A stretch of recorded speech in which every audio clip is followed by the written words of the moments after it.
အားလုံးပဲမင်္ဂလာပါဖြိုးအောင်မိုဘိုင်းကဒီနေ့ပေါ့နော် Note 14 Pro Plus လေးနဲ့ Note 15 Pro Plus လေးနှစ်ခုကို compare လုပ်ပေးပါမယ်ရှင်အခုဖြိုးတက်ထဲမှာအရင်ဆုံးကင်ထားတာလေးကအခုမှပူပူနည်းနည်းထွက်ထားတဲ့ Redmi Note 15 Pro Plus လေးတော်တော်လေးလှတယ်ပေါ့နော်နောက်တစ်ခုကဒါလေးကတော့အားလုံးနဲ့တည်ပြီးသားဖြစ်တဲ့ရောင်းမလောက်လေးဖြစ်တဲ့ Note 14 Pro Plus လေးပါ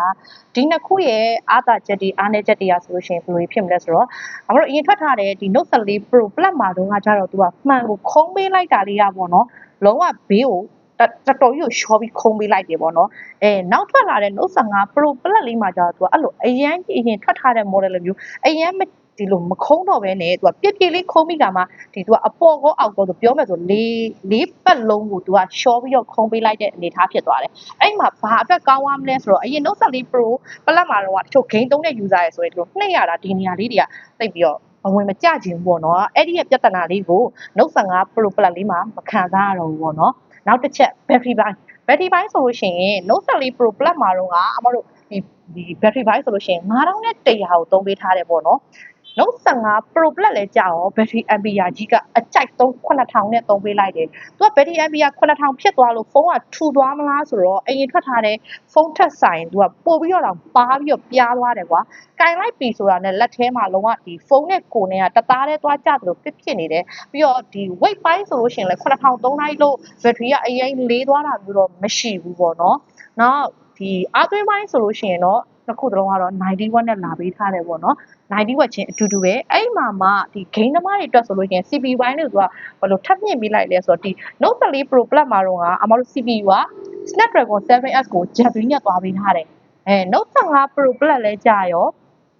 CPU ဘိုင်းကသုံးပေးထားတာ Snapdragon 7S ကိုမှ Gen 4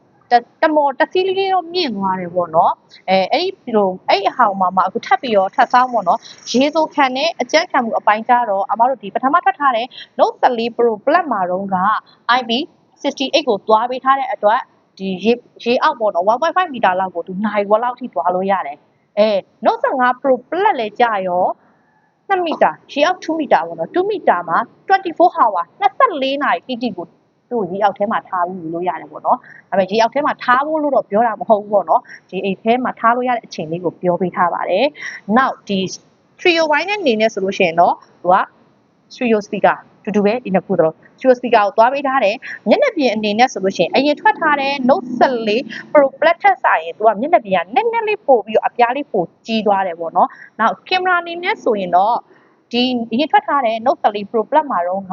ကင်မရာမီဂါပစ်ဆယ်က200နဲ့သွားပေးထားပြီးတော့အခုနောက်ဝင်လာတဲ့ Note 15 Pro Plus လေးကျတော့50မီဂါပစ်ဆယ်နဲ့တော့သွားပေးထားတယ်ပေါ့နော်နှစ်ခုစလုံးဒီ AMOLED ရုပ်ထွက်ကိုမှ Ana display နဲ့သုံးလို့ရတယ်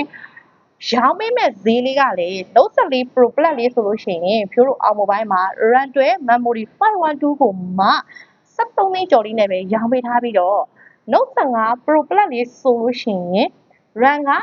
တွဲ memory 256ကိုမှသူလည်း14သိန်းဝန်းကျင်လေးနဲ့ပဲရောင်းပေးထားပါတယ်ရှင့်ဒါလေးကိုလက်ငင်းရောရေးကြတာလာရောက်ဝယ်ယူအားပေးလို့လည်းရပါတယ်လာရောက်ဝယ်ယူအားပေးခြင်းနဲ့ဆိုရင်တော့စာရေးလိပ်စာလေးကလှိုင်သာယာမြို့နယ်သမကုန်းမှတ်တိုင်အနီးအတွင်းပဒံထိပ်ပါရှင့်ဝယ်ယူတယောက်ခြေတိုင်းကိုလည်းကျေးဇူးများကြီးတင်ပါတယ်မင်္ဂလာရှိသောနေ့လည်ခင်းလေးပါနော်